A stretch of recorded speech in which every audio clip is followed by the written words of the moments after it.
Hi, I'm Adrian Gittins. I'm a senior at Catholic University of America. I'm working on Solar Decathlon team. My name is Chris Bruno. I'm a senior architect student and civil engineering major. I just got into the Solar Decathlon. I decided to join Team Captiol DC for the Solar Decathlon.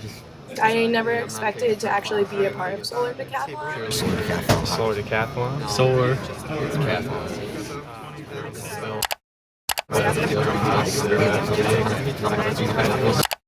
Solar Decathlon.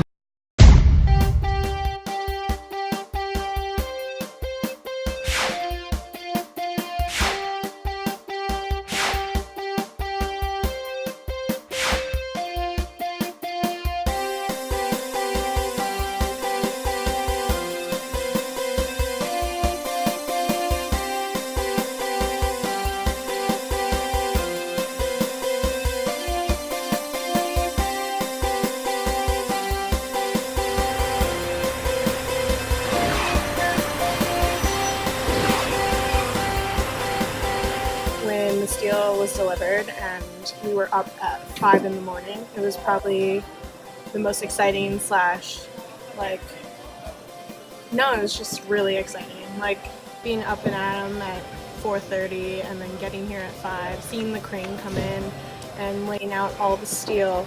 I think everyone really realized this was happening. We're building a building. Today we got the 12,000 pounds of steel, the raw steel for our frames.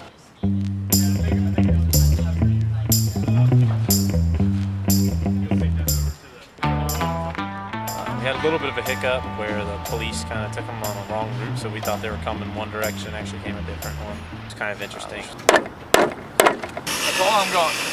Use my knife. All right. Make sure that we have all the bolts, because these bolts are for the footing attachments for underneath the house. Then I gotta count those, which are the bolts that go through these guys for the footings.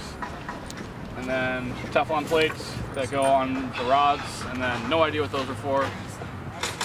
These things get picked up and put on the foundations, and no one gets hurt. That'll be good. So both modules will be picked up by 4 crane points, or using a spreader beam system or 2 slings. And so we'll place one of the modules of the house down first, level it out, and then attach the connection points in which the second module will then be placed and then attached. So the 2 modules of the house get attached together by crane.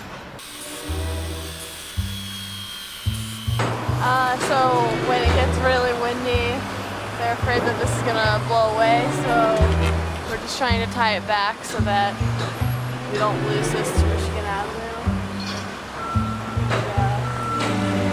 There was a windstorm yesterday that made it pretty loose. So. But today we're going to talk to you about safety on the site. This morning we woke up at 5 a.m. and this is what we looked like. And so we rolled out of bed, and now we need to prepare to be safe on the site and to be warm. The first thing we're going to do is put our coats on.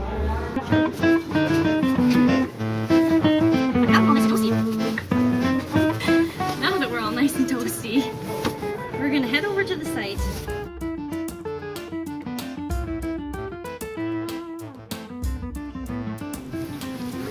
And pick up our neon yellow and orange vests.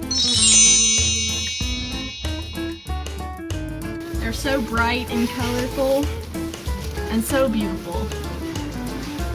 This way, people will see us on the site. We won't get hit by things like trucks or people.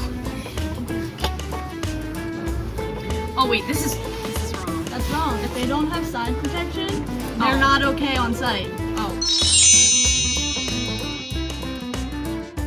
That's a big no-no. Oh. Take them off. I apologize. Here's some other ones. Oh, there we go. The last thing that you need to have is a hard hat. In case things are falling from the sky, you need to have Uh-oh. Well, first, if you're a girl, this would be much easier for boys. Yes. You need to take your hair down. Katie's going to demonstrate how to do that. I think.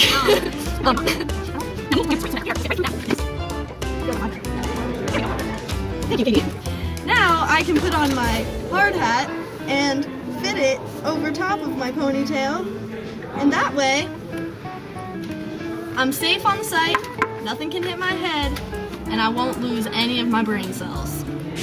It's been 2 years waiting for this moment to actually start construction officially. When you see this stuff come down the road, it was exhilarating seeing it, and it just makes you feel like extremely successful and makes you feel like what you've been working on isn't something that you just fantasize about. It's really exciting to see all these other students who've been in the project maybe 6 months, 2 months, 1 month, whatever, have that same excitement that we do. We forgot our shoes. Now we need to change into our ASTM certified boots.